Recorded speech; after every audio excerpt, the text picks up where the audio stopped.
6 Rules of the World's Strictest Religion. Only about 5% of Jews worldwide are Hasidic. That amounts to just 130,000 people. But Hasidic Jews are highly visible. To outsiders, their religion is a mystery. Let's take a peek inside. 1. Hasidic Jews are protected by a literal wire. The Talmud has 100 pages devoted to Eruvin, plural of Eruv. These are wires marking a symbolic boundary. On one side of the wire is the world. Inside the wire is the community. The entire Manhattan is protected by an Eruv. It has to be higher than any other wires. The smallest break renders it ineffective. A member of the Hasidic community checks the wire every Friday. He repairs any breaks. But why Friday? Because 2. Saturday is so sacred, you can't do anything. Saturday or Shabbat is sacred to all Jews. But the Hasidim take it to the next level. They believe that doing anything on a Saturday is a sin.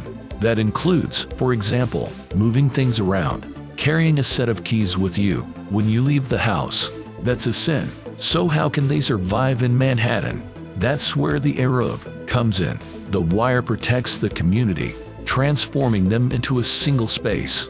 Within this space, they're free to move stuff around on a Saturday. 3. Sex comes with a manual. Hasidic Judaism frowns on arranged marriages, yet the community must make sure it remains intact. So parents consult a shadchan, a Hasidic matchmaker. He uses spiritual guidance to match a couple. They go on a few dates to decide whether they like each other.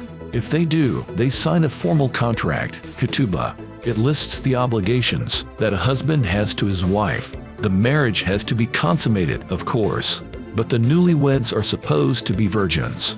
With no sex ed, it can be awkward for them, so special manuals are prepared for them in advance. 4.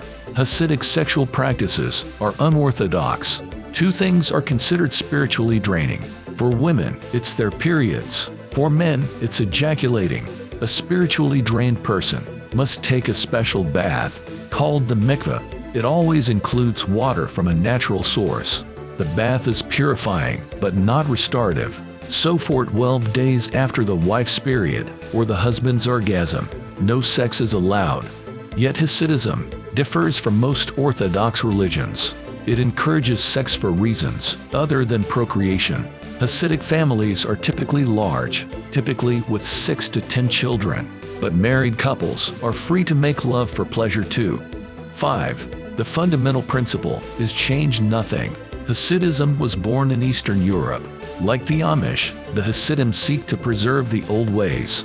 This puts them at odds with most Jews. The Hasidim speak Yiddish rather than Hebrew. They reject any food or clothes that didn't exist 250 years ago.